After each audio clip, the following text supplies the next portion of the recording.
जय जवान जय किसान। भारतीय किसान यूनियन लोक शक्ति जिंदाबाद।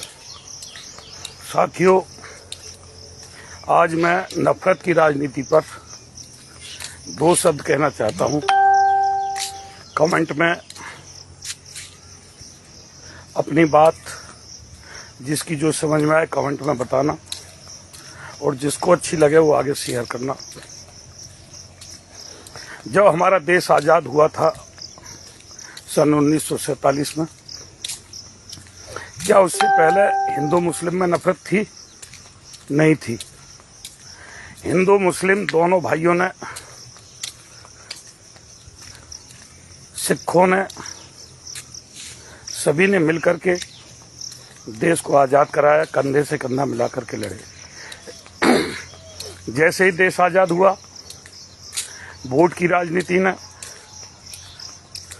सत्ता के गलियारों में राजनीति करने वालों ने हिंदू मुस्लिम में धीरे धीरे नफरत का बीज बोना शुरू कर दिया, और वो बीज बढ़ता ही चला गया। उसी प्रकार बसपा सुप्रीमो मायावती जी आई, उससे पहले कहीं कोई हरिजन एक्ट का मुकदमा नहीं था। कहीं जाटवों में और स्वर्ण समाज में, क्षत्रिय समाज में कहीं कोई नफरत की बीमारी नहीं थी। आपस में लेन देन चलते थे, ब्याह शादियों में उनका आना जाना होता था। बहन मायावती जी ने ऐसा नफरत का बीज बोया, आज लेन देन बंद हैं। उनकी ज़मीन को बिकने पे जो परमिशन की पाबंदी लगाई, उससे उनकी ज़मीन बिकनी बंद हो गई। बिकी तो बहुत मंदे रेटों में बिकी। जो आपस के व्यवहार थे वो सब बंद हो गए। ज़्यादातर नुकसान मुझे लगता है जाटव समाज का हुआ।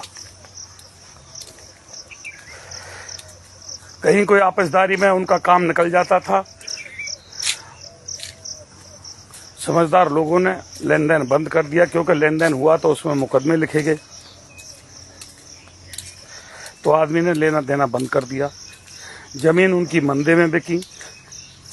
0.1% हरिजन एक्ट के मुकदमे लगे।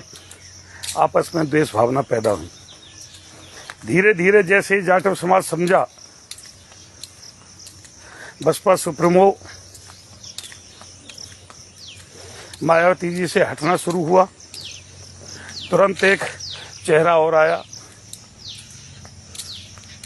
चंद्रशेखर उर्फ रावण। उसने आते ही, क्योंकि बहन जी ने भी, बसपा सुप्रीमो ने भी यह नारा दिया था, तिलक तराजू और तलवार, इनको मारो जूता चार। उसके बाद नारा दिया, सर्वजन हिताय सर्वजन सुखाय। साथियों, जब तिलक तराजू तलवार को 4 जूते मारे तो सर्वजन हिताय सर्वजन सुखाय कहां से हो गया? लेकिन हमारे ही कुछ क्षत्रिय समाज के लोगों ने मंत्रिपरिषद के लालच में वहां जाकर के माथा टेका। उसके बाद एक चेहरा ये आया, चंद्रशेखर उर्फ रावण। इसने भी स्वर्ण समाज और क्षत्रिय समाज को गाली दी। स्वर्ण समाज में ब्राह्मण, राजपूत, बनिक, व्यापारी वर्ग। क्षत्रिय समाज में राजपूत, जाट, गुजर, यादव, 7 बरादरी को एक साथ गाली दी। स्वर्ण समाज को भी गाली दी, क्षत्रिय समाज को भी गाली दी। आज वो दलित और बैकवर्ड की राजनीति करने लगे। वो जो अपने आप को बैकवर्ड कहते हैं,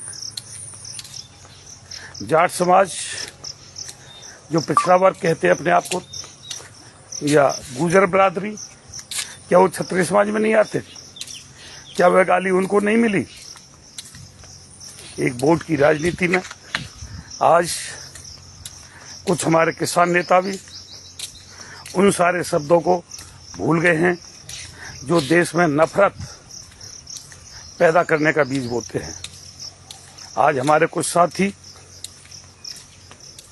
गुर्जर बिरादरी से, जाट बिरादरी से और किसान नेता उस नफरत के बीज को खाद पानी देने में लगे हुए हैं। मैं पूछना चाहता हूं, वो हरिजन एक्ट क्या उन पर नहीं लगता? हरिजन एक्ट उन पर भी लगता है। SC ST उनको भी प्रभावित करती है। मैं ये कहता हूं, नफरत की राजनीति छोड़ो। जिस प्रकार बहन जी ने सर्वजन हिताय सर्वजन सुखाय कहा, फिर वो लोग इसी नारे पे आते हैं बीच में नफरत पैदा करके। जब आपको सबकी वोट चाहिए, आपको सबको साथ रखना है, आपने राजनीतिक पार्टी बनाई है, तो ये आर्मी, भीम आर्मी, अगर भीम आर्मी है तो जो भीमराव अंबेडकर थे उनकी पढ़ाई लिखाई उच्च कुल वालों ने कराई। यहाँ तक कि राजपूत परिवार ने डॉक्टर भीमराव अंबेडकर को पढ़ाया लिखाया, विदेश भी भेजा। तो इतनी नफरत क्यों हुई? आज भीमराव अंबेडकर हर सरकारी दफ्तर में उनका फोटो होता है, लेकिन उनका भी बंटवारा कर दिया है। उनको भी कुछ लोगों ने अपना बताना शुरू कर दिया है। इस प्रकार की राजनीति से हमारे देश में बहुत बड़ी दुर्भावनाएं, अलगाववाद और नफरत, लड़ाई झगड़े, मुकदमे ये आम जनता में शुरू हो जाते हैं। नेताओं में नहीं होते। नेताओं का कोई कुछ नहीं लगता। नेता सब एक हैं। बसपा सुप्रीमो हर राजनीतिक पार्टी से हाथ मिलाती है। यहाँ तक कि जो समाजवादी पार्टी से उनको नफरत थी, उनके साथ भी गठबंधन हुआ, भाजपा के साथ भी गठबंधन हुआ। सबके साथ वो गठबंधन करने को तैयार हैं। जो भीम आर्मी प्रमुख चंद्रशेखर हैं, वो भी पिछली बार सबसे गठबंधन करने के लिए तैयार है। कोई भी हाथ मिला लो। उस समय आर्मी नहीं होती, उस समय ये होता है कि हमें सत्ता के गलियारों में कैसे पहुंचना है। तो साथियों, इन राजनेताओं से, ये जो समाज में दुर्भावना पैदा करते हैं, ऐसे नेताओं से मेरा तो हाथ जोड़ करके करबद्ध निवेदन है कि दूरी बना करके रखी जाए।